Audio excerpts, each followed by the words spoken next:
Host Arshi bint Imran और आप देख रहे हैं डज़ गॉड एग्जिस्ट, यानी क्या खुदा मौजूद है। और इस मौजू पे बात करने के लिए और अपनी दलाल पेश करने के लिए हमारे साथ है आइना बिन्ते शमीम और दूसरी तरफ है अस्मा बिन्ते गुफरान। आइना बिन्ते जो शमीम है वो खुदा के आदम वजूद पर दलाल पेश करेंगी और अस्मा बिन्ते गुफरान जो है वो खुदा के आदम वजूद पर दलाल पेश करेंगी। ये डिबेट जो है 3 राउंड पर मुश्तमिल हुआ है। पहला राउंड है ओपनिंग स्टेटमेंट का। उस राउंड में हमारे दोनों मेहमान एक दूसरे के अपने अपने दलाल पेश करेंगे। उसके बाद दूसरा राउंड होगा रिबेटल राउंड। उसमें हमारे दोनों मेहमान अपने अपने दलाइल का एक दूसरे के दलाइल का जवाब देंगे। उसके बाद तीसरा और आखिरी राउंड रहेगा क्रॉस क्वेश्चन का, जिसमें हमारे दोनों मेहमान एक दूसरे से जो सवाल करना चाहें वो कर सकते हैं। मैं ओपनिंग स्टेटमेंट के लिए आइना बिन्ते शमीम को दावत देती हूँ कि वो आए और अपनी दलाइल पेश करें।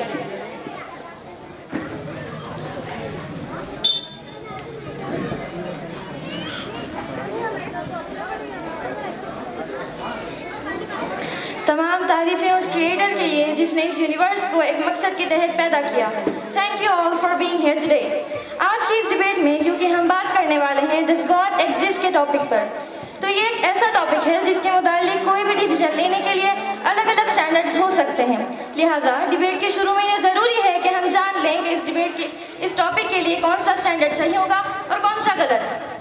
सबसे पहला स्टैंडर्ड है साइंस, लेकिन साइंस दर हकीकत खुदा के एग्जिस्टेंस को डायरेक्टली साबित करने या उसकी एग्जिस्टेंस को डिनाई करने के लिए स्टैंडर्ड नहीं बन सकती। इसकी वजह क्या है? नेशनल अकेडमी ऑफ साइंस कहती है science does not have the process to prove और disprove the existence of God. Why? क्योंकि साइंस का ताल्लुक एम्पेरिकल एविडेंस से है और एम्पेरिकल एविडेंस का ताल्लुक हमारे फिजिकल और नेचुरल वर्ल्ड के साथ। लेकिन गॉड एक non physical super natural reality है। लिहाजा नॉन फिजिकल रियलिटी को आप उस टूल के साथ चेक नहीं कर सकते जिसका काम फिजिकल रियलिटी को तलाश करना है। दूसरा जो स्टैंडर्ड हो सकता है वो है रिवलेशन, लेकिन ये स्टैंडर्ड आज भी इररिलेवेंट है क्योंकि रिवलेशन मेरे नज़दीक एक सोर्स ऑफ नॉलेज है, वैलिड सोर्स ऑफ नॉलेज, लेकिन हमारे मुकाबिल के नज़दीक ये सोर्स ऑफ नॉलेज नहीं। तो आज इस डिबेट में मैं एक भी एविडेंस किसी मजहबी स्क्रिप्चर से नहीं दूंगी। तीसरा जो मेयार है वो है ऑब्जर्वेशन, कि भाई कोई कहे कि अगर खुदा है तो हमें दिखाओ, है तो दिखाओ, यानी खुदा के एग्जिस्टेंस पर एम्पेरिकल एविडेंस दो। तो ये है दर हकीकत गलत टूल का इस्तेमाल करना। ये तो ऐसा ही है कि मुकाबिल हमसे मुतालबा करें कि आप मेटल डिटेक्टर से प्लास्टिक डिटेक्ट करके दिखाइए, लेकिन प्लास्टिक डिटेक्ट नहीं हो रही है, लिहाजा plastic does not exist. No, you are using the wrong tool. अब जो स्टैंडर्ड बचता है वो है अक्ल, लॉजिक, रीजनिंग, और यही वो स्टैंडर्ड है जिसके तहत या तो खुदा की एग्जिस्टेंस को साबित किया जाएगा या डिनाई किया जाएगा। लेकिन क्योंकि एक बहुत ही इंपॉर्टेंट और सेंसिटिव टॉपिक है तो इस पर लॉजिकल आर्ग्यूमेंट भी ऐसा होना चाहिए जो डेफिनेटिव हो, इनडेफिनेटिव ना हो, जो दो चार की तरह बिल्कुल वाज़ेह हो और जिसे लॉजिकली डिनाई करना पॉसिबल ना हो। तो आज अगर हमारे मुकाबिल कोई ऐसी अकली दलील पेश करते हैं खुदा के ना होने पर जो डेफिनेटिव हो, तो मैं ऐलान करती हूँ कि मैं उसे कबूल करूँगी और उस पर गौर करूँगी। लेकिन प्रेडिक्शन के तौर पर मैं साथ में ये भी ऐलान करती हूँ कि ऐसी कोई डेफिनेट आर्ग्यूमेंट कोई भी पेश नहीं कर सकता। दलील हम देंगे, लॉजिकल दलील देंगे, डेफिनेटिव दलील देंगे और ऐसी दलील देंगे कि पूरा एथीस्ट वर्ल्ड उसे रिफ्यूट नहीं कर सकती। चलिए एक एग्जाम्पल से सोचते हैं। सिनेरियो, सिंपल सिनेरियो, तमाम ऑडियंस से गुजारिश है, आप एक आइसोलेटेड आइलैंड पर हैं, यानी ऐसा आइलैंड जहां आपसे पहले कोई भी नहीं गया। चलते चलते अचानक आपको सामने एक पिंक कलर की बॉल दिखाई देती है। सबसे पहला सवाल आपके ज़हन में क्या आएगा कि ये बॉल यहाँ क्यों आई, कैसे आई?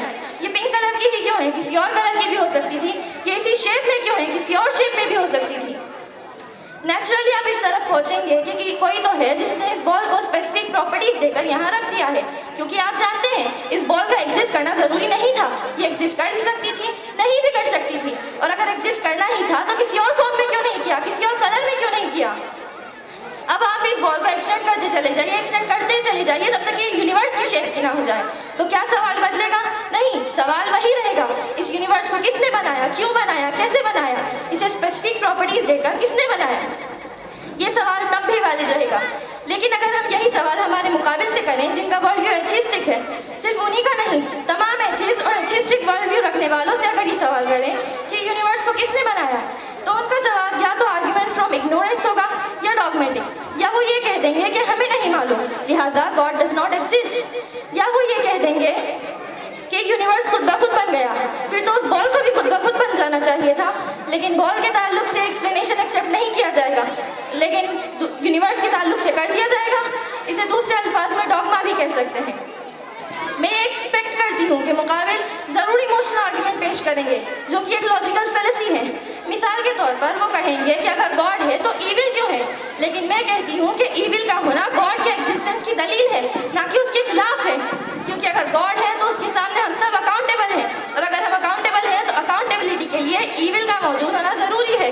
क्योंकि अगर ईविल नहीं होगा तो हम अकाउंटेबल नहीं हो सकते, और अगर हम अकाउंटेबल नहीं होंगे तो मैं मुकाबिल से पूछूंगी कि अगर गॉड नहीं है तो सफरिंग क्यों है। उन लोगों का क्या जिनमें सफरिंग के बाद इंतकाम लेने का जज्बा पाया जाता है और वो उसके बिना ही दुनिया से चले जाते हैं, क्या उनकी तकलीफें बेकार चली जाएंगी? अब उस एग्जाम्पल की तरफ वापस चलते हैं कि अगर कोई मुझसे पूछे कि इस पिंक बॉल को किसने बनाया या इस एक्सटेंडेड बॉल को किसने बनाया, तो मैं कहूँगी कि यूनिवर्स और इस यूनिवर्स में तमाम चीज़ें कॉन्टिंजेंट हैं। कॉन्टिंजेंट होने का मतलब ये कि वो अपनी एग्जिस्टेंस पर किसी पर डिपेंड करती हो, और ये जाहिर है कि पूरा यूनिवर्स कॉन्टिंजेंट है। और अगर कोई चीज़ कॉन्टिंजेंट नहीं है तो आप कोई मुझे एक चीज़ बता दे जो कॉन्टिंजेंट नहीं है, हम भी देख लें और हम भी गौर कर लें। और जब कॉन्टिंजेंट चीज़ें मौजूद हैं तो फिलोसोफर की टर्मिनोलॉजी से हम उस हस्ती तक पहुँचते हैं जिन्हें नेसेसरी बीइंग कहा जाता है। ऐसी नेसेसरी बीइंग जो इंडिपेंडेंट है, क्योंकि अगर वो डिपेंडेंट होगी तो वो नेसेसरी नहीं होगी, और ऐसी इंडिपेंडेंट बीइंग जो इटर्नल है, क्योंकि अगर वो इटर्नल नहीं होगी तो उसकी बिगिनिंग होगी, और जिसकी बिगिनिंग होगी वो खुद कॉन्टिंजेंट होगी।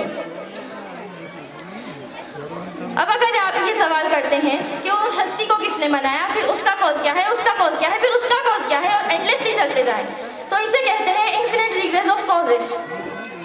कॉन्सेप्चुअली इन्फिनिटी पॉसिबल है। मिसाल के तौर पर न्यूमेरिकल्स 1 2 3 गिनते चले जाएं, इन्फिनिट नंबर्स हैं। लेकिन मैं कॉन्सेप्चुअली बात नहीं कर रही हूँ, प्रैक्टिकली रियलिटी में साबित करके दिखाइए कि infinite regress of causes possible है या नहीं। अगर पॉसिबल है तो साबित कर दीजिए, हम मान लेंगे, और अगर या मिसाल दे दीजिए। और अगर पॉसिबल नहीं है तो फिर एक ही ऑप्शन बचता है, जो है नेसेसरी बीइंग।